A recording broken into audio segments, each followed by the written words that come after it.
እጅግ አደገኛ መረጃ ከአማራ ክልል እየተሰማ ይገኛል። ፋኖ መስከረም 5 2018 ዓመተ ምህረት ማለትም ከቀናት በፊት ደብረ ማርቆስ ከተማ መግባቱ ተሰምቷል። ይህን መረጃ በሰፊው እናስደምጣችሁ ይሆናል። በሌላ አጫጭር መረጃችን ደግሞ በአሁኑ ጊዜ በብልጽግና ፓርቲ ውስጥ ከፍተኛ ሽኩቻ በኦሮሚያ ክልል ብልጽግና ፓርቲ እንዲሁም በአማራ ክልል ብልጽግና ፓርቲ መካከል ከፍተኛ ሽኩቻ እየተደረገ ይገኛል። ከአማራ ክልል ላይ ብልጽግና አሁንም ያራምደው የኦሮሞማ መንግስት ነው ሲል፣ የኦሮሞ መንግስት ደግሞ አይደለም እኛ የምናራምደው የኢትዮጵያዊነት መንፈስን ነው በማለት ሽኩቻቸውን እያስከተሉ ይገኛል። በዚህም ዙሪያ ጠቅላይ ሚኒስትሩ አጭር ማስጠንቀቂያ ለሁለቱ ክልል ፕሬዝዳንቶች መስጠታቸውም ተሰምቷል። በዚህ ዙሪያ የምናስደምጣችሁ አጫጭር መረጃ ይኖራል። እስከ መጨረሻው ተከታተሉን።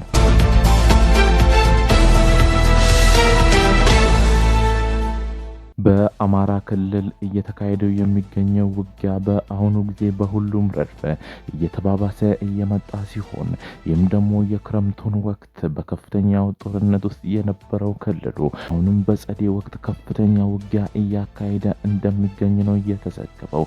አሶሺየት ፕሬስ መቀመጫውን ኬንያ ያረገው መገናኛ ብዙሃን በዌብሳይቱ ላይ ባወጣው መረጃ መስከረም 5 ቀን 2018 ዓመተ ምህረት ደብረ ማርቆስ ከተማ ውስጥ 5 የፋኖ ታጣቂ ኃይሎች ከፍተኛ ውጊያ ከተማ ውስጥ መክፈታቸውን እየዘገበ ሲሆን በዚህም ተኩስ የቀበሌ 04 አመራር የሆኑት አቶ አሰፋ በየነ የተባሉት ግለሰብ በፋኖ በተተኮሰ ጥይት ህይወታቸውን ማለፉንም አሶሺየት ፕሬስ በዘገባው አካቷል።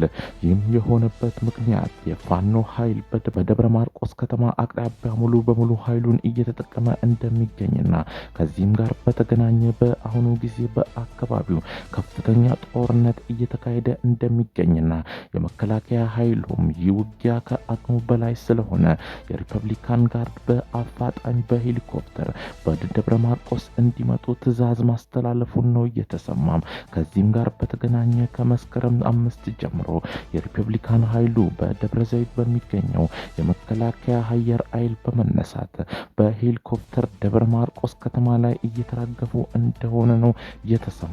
ደብረ ማርቆስ በተካሄደው ውጊያም እስካሁን የ6 የሚሊሻ አባላት ህይወት ማለፉን እንዲሁም በከፍተኛ መሳሪያ ጨምሮ ወደ ከተማው ከባድ ተኩስ እየተተኮሰ እንደነበር፣ ነገር ግን የመከላከያ ሰራዊቱ ኃይል የፋኖን ምት መቋቋም አቅቶ በአካባቢው ላይ ኮማንድ ፖስት እንዲታወጅ መታወጅ ብቻ ሳይሆን ደግሞ በአካባቢው የሚካሄደው ውጊያ በሪፐብሊካን ኃይሎች ብቻ መቆም እንደሚችል ለበላይ ኃይል ማሳወቁ ደግሞ በአካባቢው የሚገኘው የፋኖ ኃይል በጣም በከፍተኛ ሁኔታ ውጊያ እያካሄደ እንደሆነ ማሳያ መሆኑም እየተዘገበ ይገኛል።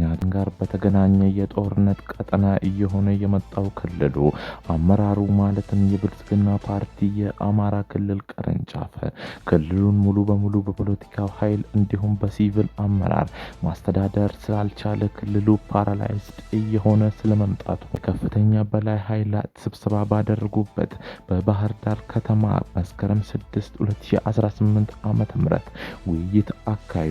በዚህ ውይይታቸውም የአማራ ክልል ብልጽግና አመራሮች ክልላችን ሙሉ በሙሉ ፓራላይዝድ ሆኗል፣ መንግስታችን ክልሉን ማረጋጋት አልቻለም፣ ክልሉ የጦርነት ቀጠና ሆኗል በማለት ገሚሱ እየጠየቀ ሲሆን ገሚሱ የብልጽግና ፓርቲ ላይ አመራር ደግሞ ክልሉ የጥላችን የጦርነት ቀጠና ሳይሆን የአንዳንድ ጸረ ሰላም ኃይሎች ላይ ከፍተኛ እርምጃ እየተወሰደ ስለሆነ ያ እስከሚያልቅ የሚደረግ ውጊያ ነው በማለት አማራ ክልል ላይ እየተደረገ ያለውን ጦርነት እያጣጣሉት ይገኛል። ከዚህም ጋር በተገናኘ የአማራ ክልል ብልጽግና ፓርቲ የበላይ አካል አመራሮች የኦሮሚያ ክልል መንግስት ክልላችንን ሆን ብሎ የጦርነት ቀጠና እያደረገው ይገኛል፣ ስለዚህ ከነሱ ጋር የምንተባበርበት ምንም ጉዳይ የለንም በማለት ከፍተኛ ሁከታ በስብሰባው ላይ ያነሱ ሲሆን የክልሉ ፕሬዝዳንት አቶ አዲሱ አረጋ ደግሞ በበኩላቸው ክልላችን ጸረ ሰላም ኃይሎች ላይ እርምጃ እየወሰድን እንገኛለን፣ ይህ ደግሞ ከኦሮሚያ ክልል ብልጽግና ፓርቲ ጋር ምንም ያገናኘው ነገር የለም በማለት በስብሰባው ላይ መናገራቸው ተሰምቷል። ይህ ጉዳይ ግን የጠቅላይ ሚኒስትር አብይ አህመድ ጆሮ መድረሱን የተሰማ ሲሆን ከዚህም ጋር በተገናኘ ለኦሮሚያ ክልል መንግስት መንግስት እና ለአማራ ክልል ብልጽግና ፓርቲ ጠቅላይ ሚኒስትሩ ጥሪ ያለ ትዕዛዝ መስጠታቸው፣ ይህም ደግሞ ከጠቅላይ ሚኒስትሩ ትዕዛዝ ውጭ ስብሰባ እንዳይኖር፣ ስብሰባ ቢኖርም የብልጽግና ፓርቲን ጉባኤ የጣሰ ንግግር ያደረገ ማንኛውም የበላይ አካል በአፋጣኝ እርምጃ እንዲወሰድበት በማለት ጠቅላይ ሚኒስትሩ ማዛቸው ነው የተሰማው። ከዚህም ጋር በተገናኘ በአማራ ክልል ከመስከረም 5 2018 ዓ.ም ጀምሮ በዝግ በባህር ዳር ከተማ ሲካሄድ የነበረው ስብሰባ መበተኑን ነው የተሰማው።